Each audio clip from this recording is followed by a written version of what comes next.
नमस्कार। देश काल में आपका स्वागत है। मैं हूं मुकेश कुमार। दोस्तों, इंडिया गठबंधन के 100 से ज़्यादा सांसदों ने मद्रास हाई कोर्ट के जज GR स्वामीनाथन के खिलाफ महाअभियोग प्रस्ताव का नोटिस दिया है। ये नोटिस बहुत महत्वपूर्ण है और बड़ा दिलचस्प भी है, क्योंकि जिस जज के खिलाफ ये नोटिस दिया गया है उस पर सांप्रदायिक और जातिवादी पूर्वाग्रह के आरोप लगाए गए हैं और वो आरोप निराधार नहीं हैं और एक बार में नहीं लगे हैं। उनका पूरा इतिहास रहा है। हालांकि ये जो महाअभियोग आया है, जिस घटना के बाद आया है, जिस विवाद की वजह से आया है, वो अभी हाल का है। हम सब जानते हैं कि तमिलनाडु में थिरुपरनकुंद्रम के पास कार्तिकेय दीपम का विवाद चल रहा है, जहाँ पर एक पहाड़ी पर, जो थिरुपरनकुंद्रम है, वहाँ की एक पहाड़ी पर जो हिंदू हैं वो एक दीपक जलाना चाहते हैं। उसको दीपम, कार्तिकेय दीपम कहा है, और उसको लेकर वहाँ के जो हिंदुत्ववादी संगठन हैं वो इस आड़ में हिंदू मुसलमान की राजनीति कर रहे हैं। जाहिर है कि जहाँ भी मंदिर होगा, मस्जिद होगा, दरगाह होगी, वहाँ पर बीजेपी कोई ना कोई एक विवाद खड़ा करके सांप्रदायिक ध्रुवीकरण करने की कोशिश करती है। तो इस पहाड़ी के साथ भी यही जुड़ा हुआ है। इस पहाड़ी पर एक मुरुगन स्वामी का मंदिर है, जहाँ हर साल कार्तिकेय दीपम की मनाई जाती है, और यहीं पर एक दरगाह है, मुस्लिम धार्मिक स्थल है, जहाँ दोनों ये आसपास हैं। और जो हिंदुत्ववादी संगठन और कार्यकर्ता हैं, एक्टिविस्ट हैं, वो ज़बरन वहाँ पर उस पहाड़ी पर एक स्तंभ में एक कुछ दीपक जलाना चाहते हैं और उसको कुछ आकार भी देना चाहते थे। अब क्या है कि इसका एक इतिहास है, उस पर हम बाद में जाएंगे, लेकिन ये बता रहा है उस जज के बारे में, जिस जज ने इस पूरे खेल में एक सांप्रदायिक भूमिका अदा करने की कोशिश की।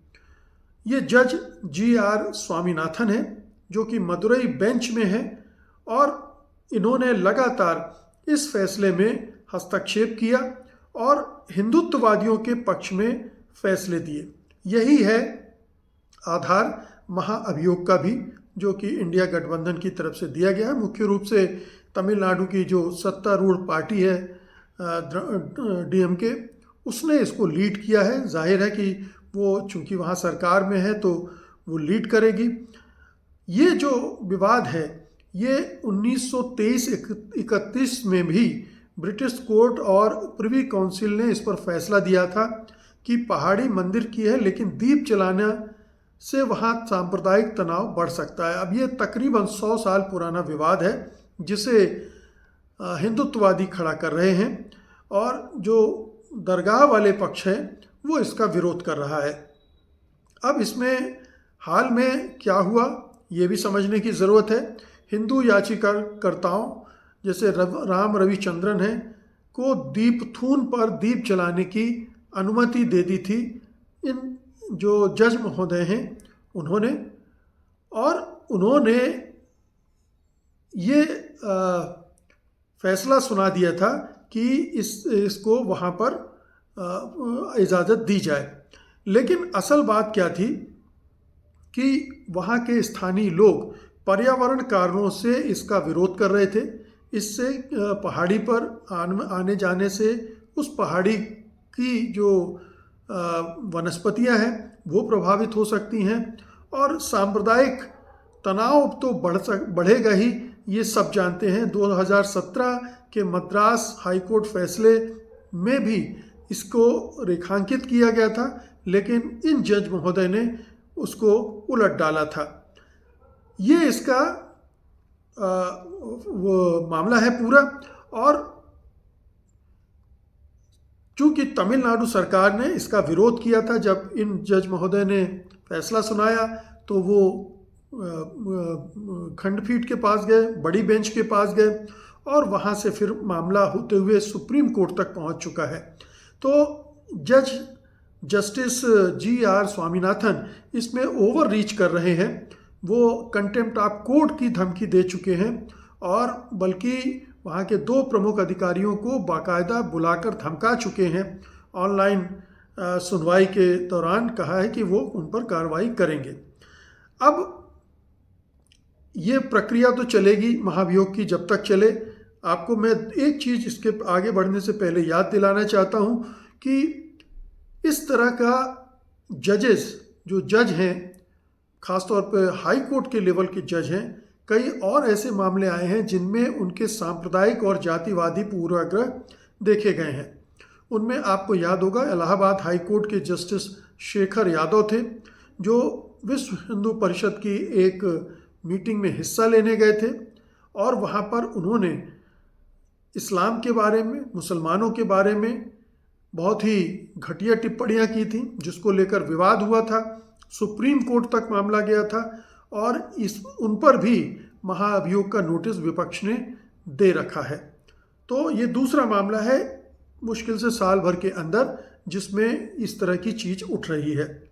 अब इसको हिंदुत्ववादी संगठन, भारतीय जनता पार्टी और संघ परिवार के जो जितने भी संगठन हैं वो सब ये कह रहे हैं कि तमिलनाडु की सरकार हिंदू विरोधी है। वो हिंदुओं को उनकी परंपरा नहीं निभाने दे रही है, उनके अपने धार्मिक आयोजनों में बाधा उत्पन्न कर रही है। तमिलनाडु की DMK सरकार निश्चित रूप से नास्तिक है। वो इस तरह के धार्मिक कृत्यों को बहुत बढ़ावा नहीं देती है। वो साइंटिफिक टेम्परामेंट की बात करती है और वो जातिवाद के भी खिलाफ है। जबकि ये तमाम संगठन जो हैं वो जातिवादी भी हैं, मनुवादी भी हैं, ब्राह्मणवादी भी हैं और मुस्लिम विरोधी भी हैं, जो इस पूरे अभियान में जुटे हुए हैं। और BJP का चरित्र भी कमोबेश वही है, हम सब जानते ही हैं। अब सवाल ये नहीं है कि इस घटना में ही इनकी एक भूमिका थी जिसके आधार पर ये कहा जा रहा है कि जस्टिस GR स्वामीनाथन जो हैं वो सांप्रदायिक हैं या उनके जातिवादी आग्रह हैं।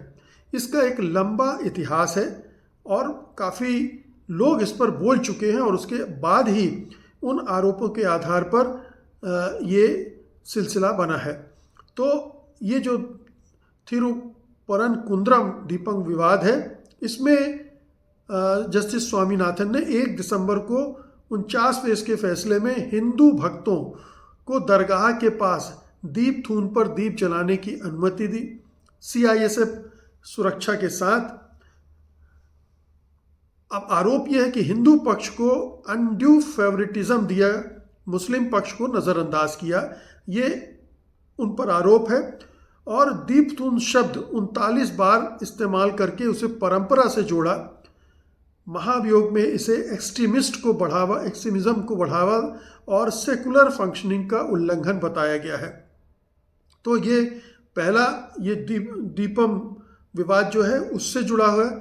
लेकिन इसके पहले भी कई ऐसे मौके आए हैं, कई उनके फैसले ऐसे हैं जो इस तरह के विवादों में फंसते रहे हैं। जैसे एक लावण्या सुसाइड केस हुआ था जिसमें तमिलनाडु की एक छात्रा लावण्या ने की मौत पर जस्टिस स्वामीनाथन ने इसमें धर्मांतरण का एंगल जोड़ दिया था और केस को CBI को ट्रांसफ़र कर दिया था।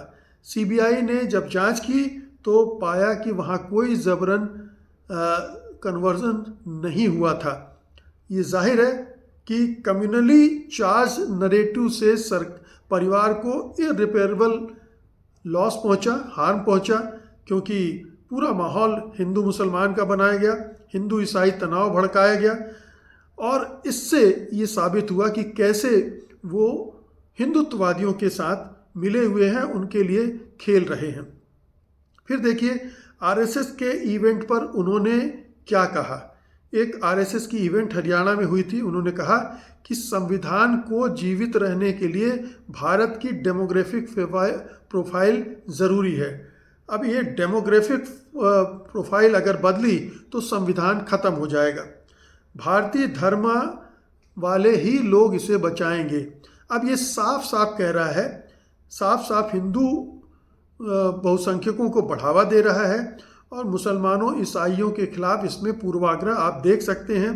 संविधान को कमज़ोर करने वाला तो है ही, और जजों का ऐसा माइंडसेट संविधान को खतरे में डालता है, ये बड़े बड़े न्यायविद कह रहे हैं। जस्टिस चंद्रू हैं एक, उन्होंने कहा कि ये जो कुछ भी जस्टिस जी.आर. स्वामीनाथन ने कहा वो दरअसल आरएसएस का एक प्रोपेगंडा है, और ये एक आइडियोलॉजिकल बायस है उनमें, इसका प्रमाण भी है। एक और स्टेटमेंट इनका देखिए, चेन्नई में 17वें वार्षिक वैदिक स्कॉलर्स परेड में कहा था उन्होंने, if you protect the Vedas will protect you. आप वेदों की रक्षा करेंगे तो वेद आपकी रक्षा करेंगे। मतलब कानून आपकी रक्षा नहीं करेगा, संविधान आपकी रक्षा नहीं करेगा, प्रशासन आपकी रक्षा नहीं करेगा, आप वेदों की रक्षा करो और उससे वेद आपकी रक्षा करेंगे। एक पुराने केस का जिक्र करके उन्होंने हिंदू ग्रंथों की जमकर तारीफ की। सिटिंग जज के लिए ये बिल्कुल अनुचित है। हिंदू धार्मिक पक्षपात साफ तौर पर दिख रहा है, और ये संविधान की शपथ का उल्लंघन भी है। इससे उनके आरएसएस से जुड़ाव का भी सबूत मिल जाता है, ऐसा कहा गया। फिर कन्याकुमारी में क्रिप्टो क्रिश्चियंस का एक जिक्र उन्होंने किया था एक फैसले में। कन्याकुमारी में हिंदू अल्पसंख्यक हो गए हैं। SC ST crypto Christians reservation के लिए हिंदू बने रहते हैं। ईसाई समुदाय को बदनाम किया, हिंदू ईसाई तनाव भड़काने की कोशिश की, और डीएमके ने इसे एंटी माइनॉरिटी बायस बताया था। तो एक साफ तरह का उनमें हिंदुत्ववादी रुझान, मनुवादी, ब्राह्मणवादी रुझान है, जो उनके फैसलों में झलकता है, उनके बयानों में झलकता है। कुछ और उदाहरण देते हैं जहाँ पर उनके जो जातिवादी पूर्वाग्रह हैं वो भी दिखते हैं। जहाँ उनकी अदालत में ये बहुत मतलब इस पर वहाँ पर विरोध प्रदर्शन भी हो चुके हैं कि अपने मामलों में जब ब्राह्मण वकील होते हैं तो उनको वो सॉफ्ट ग्लोव से हैंडल करते हैं, उनके पक्ष को ज़्यादा अच्छे से सुनते हैं और उनके पक्ष में फैसले भी देखते हैं। और अगर जो वकील हैं वो दूसरी जातियों के हुए, गैर ब्राह्मण हुए, तो फिर उनको न्याय मिलना बहुत मुश्किल होता है। एक साफ उनमें दलित और गैर ब्राह्मण पक्ष के प्रति बायस है। और ये जो वकील वांची नाथन ने 2025 में CGI को ऐसे 15 मामले लिखकर भेजे भी थे। मदुरई बेंच में ब्राह्मण वकीलों जैसे M श्री चरण रंगनाथन को अनुचित फायदा पहुंचाया गया। केसों में जल्दी सुनवाई करना, पक्ष लेना, महाभियोग में इसे पर्टिकुलर कम्युनिटी को फेवर करने के लिए की बात कही गई है। इसी तरह तमिल यूनिवर्सिटी केस है एक, जिसमें वाइस चांसलर केस का संशोधन था। मई 2025 में एक एंटरिम स्टे इन्होंने दे दिया था जो DMK सरकार के खिलाफ था। आरोप है कि ब्राह्मण दक्षिणपंथी विचारधारा के आधार पर यह फैसला दिया गया। दलित आरक्षित वर्गों के हितों की अनदेखी की गई। साफ है कि ये किस तरह से वो काम कर रहे हैं। दलित मामलों में भी उनका पूर्वाग्रह है। दलित सफाई कर्मचारियों के केसेस में वो सख्ती बरतते थे, जैसे फंड्स डायरेक्ट करने के बावजूद, जबकि ब्राह्मण पक्ष को नरमी के प्रति नरम रहते थे। जाति आधारित कोटा और कन्वर्जन केसों में SC ST को क्रिप्टो कहते थे, फर्जी जाली कहते थे। ये उनका सोच था, दलित विरोधी, पिछड़ा विरोधी और ब्राह्मण समर्थक सोच था। एक BJP नेता है के अन्नामलाई, वो इन जज महोदय की लगातार तारीफ करते रहते हैं। और अगर BJP के नेता तारीफ कर रहे हैं तो आप समझ सकते हैं कि किस तरह का लिंक है, किस तरह का सोच है। एक ब्राह्मण BJP लिंक इसमें साफ दिख रहा है। तो ये जस्टिस GR स्वामीनाथन का पूरा कच्चा चिट्ठा है। किस तरह के जज हैं वो, ये साफ तौर पर दिख रहा है। और दीपम विवाद को उन्होंने हवा देने की पूरी कोशिश की, BJP को फ़ायदा पहुंचाने की कोशिश की। BJP अब उसके आधार पर सांप्रदायिक राजनीति कर रही है, ये दुष्प्रचार कर रही है कि तमिलनाडु की सरकार हिंदुओं के खिलाफ है, सनातन के खिलाफ है। ये पुराना प्रचार है, अब नए सिरे से इसको बढ़ा रहा है। तमिलनाडु में चुनाव होने वाले हैं, इस आधार पर अपना वोट बैंक बढ़ाने की फितरत उसकी है, ये साफ दिख रहा है। लेकिन मामला भी खुल रहा है, और इससे ज़्यादा संगीन मामला ये है कि हमारे न्याय व्यवस्था में किस पैमाने पर इस तरह के लोग भरे पड़े हैं। अगर ये तो ऊंची अदालतों की बात हम कर रहे हैं, निचली अदालतों में तो और भी ज़्यादा खुल्लम खुल्ला जातिवाद भरा होता है, और वहाँ पर संप्रदायवाद भी भरा होता है।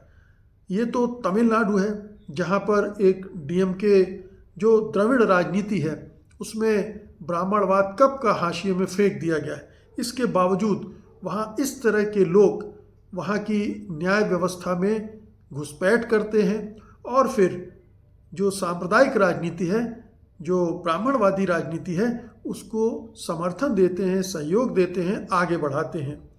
ये पूरे देश भर में हो रहा है, और इसीलिए बार बार ये कहा जाता है कि जुडिशरी में भी जब तक रिजर्वेशन नहीं होगा तब तक जो पिछड़े, दलित, आदिवासी, अल्पसंख्यक वर्ग हैं उनके साथ भी अन्याय होता रहेगा, क्योंकि जो ज़्यादातर जजेस हैं वो न्याय के आधार पर, कानून की किताबों के आधार पर, संविधान के आधार पर फैसले नहीं करते हैं। वो अपनी जाति, धर्म के से इतने ज़्यादा ग्रस्त होते हैं कि जो शपथ वो संविधान की लेते हैं वो तक भूल जाते हैं।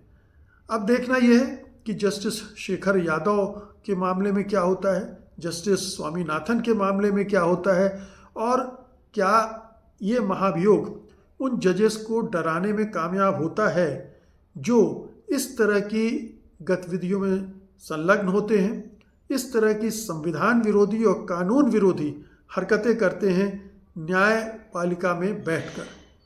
बहुत बहुत शुक्रिया आपका, धन्यवाद, नमस्कार।